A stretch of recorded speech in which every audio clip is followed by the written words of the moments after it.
सदर आसिफ जरदारी और वज़ीर आज़म शहबाज शरीफ ने कौम को यौम पाकिस्तान की मुबारकबाद पेश की है। सदर मुमलिकत ने अपने बयान में कहा कि वो जज्बा जिसने पाकिस्तान को वजूद बख्शा रोशन मुस्तकबिल की तरफ ले जा सकता है। सियासी, माशी और सिक्योरिटी के बड़े चैलेंजेस का सामना है। बहादुर मुसल्लह अफवाज मादर वतन के दिफा में बड़ी कुर्बानियाँ दे रही हैं। अपनी खुद मुख्तारी और जोग्राफियाई सालमियत के दिफा के लिए साबित कदम रहेंगे। वज़ीर आज़म शहबाज शरीफ का कहना है कि पाकिस्तान को बाबाए कौम की तसव्वुर करदा कौम में बदलने के लिए साबित कदमी और इज्तिमाई विजन की ज़रूरत है।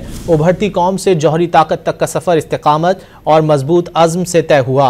हमारा सफ़र ख़त्म नहीं हुआ। मुल्क को मज़ीद तरक्की की बुलंदियों पर लेकर जाना है। वतन की हिफाजत में जाने निछावर करने वाले शोहदा को सलाम पेश करते हैं। वज़ीर आज़म शहबाज शरीफ का कहना है कि पाकिस्तान को बाबाए कौम की तसव्वुर करदा कौम में बदलने के लिए साबित कदमी और इज्तिमाई विजन की ज़रूरत है। उभरती कौम से जौहरी ताकत तक का सफ़र इस्तिकामत और मजबूत अज़्म से तय हुआ। हमारा सफ़र ख़त्म नहीं हुआ। मुल्क को मज़ीद तरक्की की बुलंदियों पर लेकर जाना है। वतन की हिफाजत में जाने निछावर करने वाले शोहदा को सलाम पेश करते हैं।